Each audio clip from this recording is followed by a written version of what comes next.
वंदे मातरम मित्रों, कैसे हो? हम सब स्वयं की प्रेरणा से राष्ट्र कार्य करने का अखंड व्रत लेने का प्रथम दृष्टया प्रयास करें। जो लोग ऐसा करते हैं वह अपने राष्ट्र को, अपने राष्ट्र के लिए जीवन जीते हैं। अगर हम इस दिव्य भूमि को भारत भूमि मानते हैं तो हमारे कोई कर्तव्य भी इस दिव्य भारत भूमि के लिए होंगे। बिना कर्तव्य किए कोई अपना कैसे हो? अपना बनाने और अपनत्व की श्रृंखला में किसी को लाने के लिए हमें कुछ कर्म करने होंगे, कुछ प्रयास करने होंगे। ऐसे ही अपनी भारत भूमि को विधर्मियों ने खुर्द-बुर्द कर दिया है। इसकी सांस्कृतिक विरासत को तितर-बितर कर दिया है। इसके मूल्यों को, भारत भूमि पर रह रहे समाज के मूल्यों को चरित्रहीनता में बदल दिया है। हमें पुनः इस दिव्य भूमि को भारत बनाना है तो इसके मूल्य वापस लाने होंगे। मूल्य आधारित जीवन जीने वाला समाज हमें विकसित करना होगा।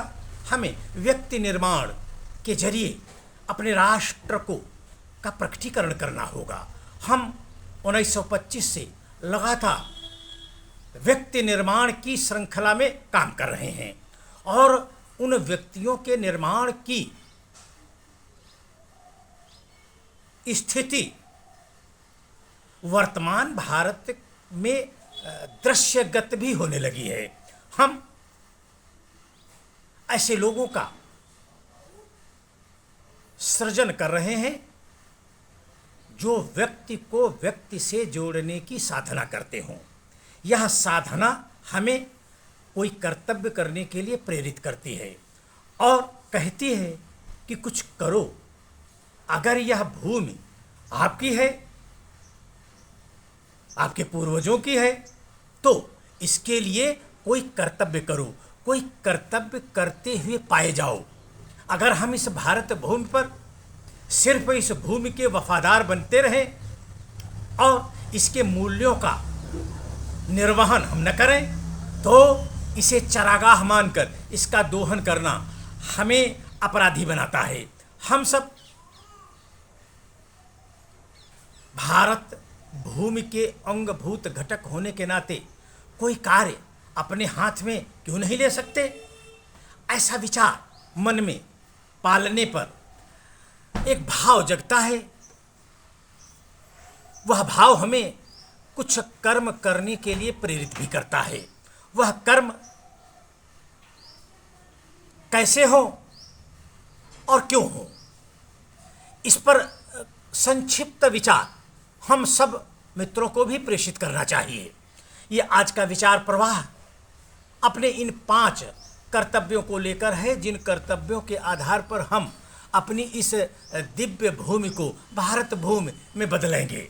वह हमारे एक हिंदू होने के नाते वह 5 कार्य क्या हो, इसलिए यह हमें समझना नितांत आवश्यक है कि हम जिस समाज में रहते हैं, क्या वह समाज समरस है, एक मत, एक रूप विचार करने वाला, एक दृष्टि और एक दिशा में चलने वाला है? अगर हमारा समाज समरस है तो उस समरस समाज से अपने भारत की दिव्यता का प्रकटीकरण संभव है। अगर नहीं तो हमें यह कार्य अपने हाथ में लेना होगा। हमें अपने सनातन समाज को समरस बनाना होगा, उसके मूल्यों को जगाना होगा, उसे उसकी भूली बिसरी यादों को जगाना होगा, स्मरण में लाना होगा, उन स्मृतियों में लाकर उसे मनवाना होगा। तब हम अपने समाज के साथ समरस होंगे। सिर्फ बातों से समरस नहीं हुआ जा सकता। इसलिए हम अपने समाज को समरस करने के लिए अपनी सनातन सभ्यता के उन मानक बिंदुओं को आधार बनाएंगे जिन्हें विधर्मियों ने भुला दिया। अगर हम अपने समाज को समरस करने में सफल हुए तो हमारे अंदर एक दूसरा कार्य प्रकट होगा। वह कार्य हमें अपने कुटुंब की ओर ले जाएगा। हम सब परिवार तक सीमित रह गए हैं।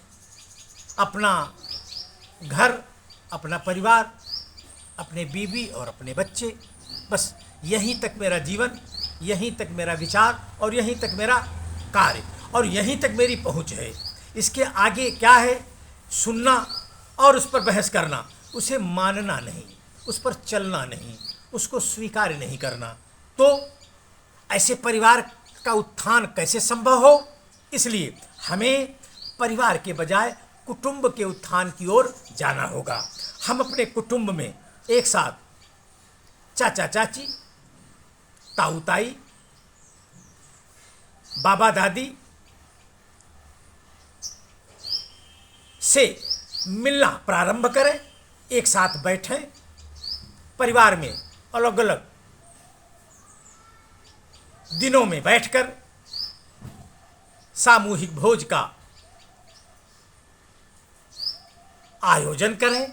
अपनी सनातन व्यवस्था, अपनी पारिवारिक संस्कृति, अपने कुटुंब के पीढ़ी दर पीढ़ी चले आ रहे मूल्यों पर चर्चा करना, ताकि हमारी नई पीढ़ी जो हमारी उस कुटुंब प्रबोधन में बैठी हो, मेरे साथ हो, वह उन संस्कारों को ग्रहण करे। अगर हम अपने कुटुंब प्रबोधन को करते हुए अपने समाज को समरस बनाने में सफल हुए तो हमारा तीसरा कर्तव्य प्रकट होता है। वह है जिस वातावरण में हम रहते हैं, निवास करते हैं, क्या वह वातावरण हमारे निवास करने योग्य है? अगर नहीं है तो उसे योग्य बनाना। आज के वातावरण का पर्यावरण हमें श्वास न लेने के लिए विवश करता है। अगर हम अपनी श्वास लेते भी हैं तो वह श्वास आधी अधूरी लेते हैं, पूरी श्वास नहीं ले पाते। क्यों? क्योंकि इसका कारण है पर्यावरण प्रदूषण। हम सब सिर्फ वृक्ष लगाकर पर्यावरण का संरक्षण कैसे कर सकते हैं? फिर भी अयोग्यता हम पर हावी है और हमें प्रेरित करती है कि सिर्फ पेड़ लगाकर भूल जाओ, पर्यावरण अपने आप सुरक्षित और संरक्षित हो जाएगा। हमें भारत माता सद्बुद्धि दे और पर्यावरण को सही तरीके से परिभाष्य करने का ज्ञान भी। अगर हम यह तीन कार्य कर लेते हैं तो हमारे समाज, जिस समाज में रहते हैं वह समरस हो, और जिस वातावरण में हम रहते हैं वह स्वच्छ हो, और जिस कुटुंब में हम रहते हैं वह प्रबोधन के आधार पर एक हो, एक दिशा में चलने वाला हो, एक मत हो, तो हमारे अंदर एक चौथा भाव प्रकट होगा। वह भाव होगा स्व का, अपने अंदर के स्व को जगाना, स्व का जग जाना। जब हमारा स्व जगेगा तो हमारे सामने रखी हुई वस्तुओं में हमारी अपनी स्वदेशी वस्तु कौन है, हमारी वह अपनी वस्तु कौन है जो भारतीयता से ओतप्रोत है, उसे पसंद करना, उसे आधार मानकर जीवन जीना।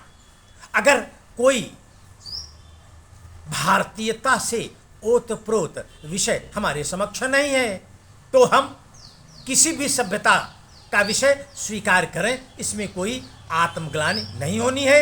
लेकिन अगर स्व के प्रकटीकरण के बिना हम प्रथम दृष्टया तीन कार्य करते रहें तो उसका लाभ न हमें मिलेगा और न समाज को मिलेगा। जैसे हम अपने स्व से अनभिज्ञ हैं, वैसे समाज भी तो अपने स्व से अनभिज्ञ है।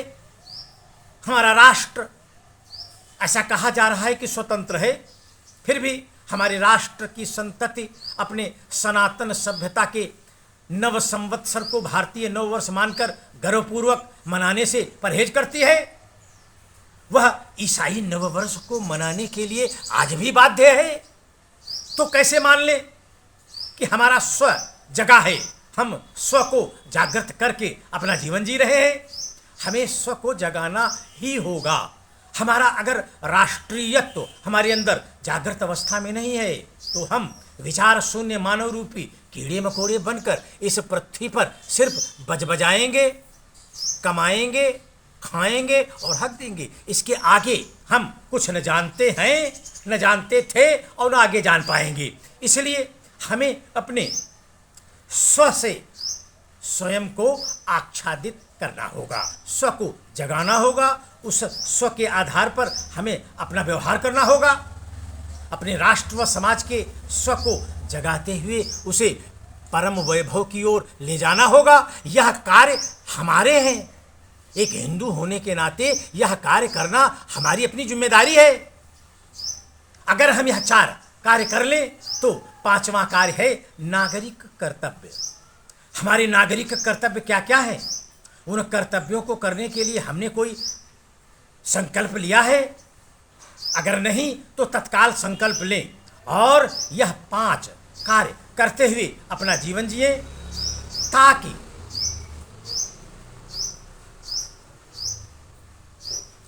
अपना भारत अपनी सनातन संस्कृति के साथ वैभव पूर्वक प्रकट हो सके। भारत माता की जय।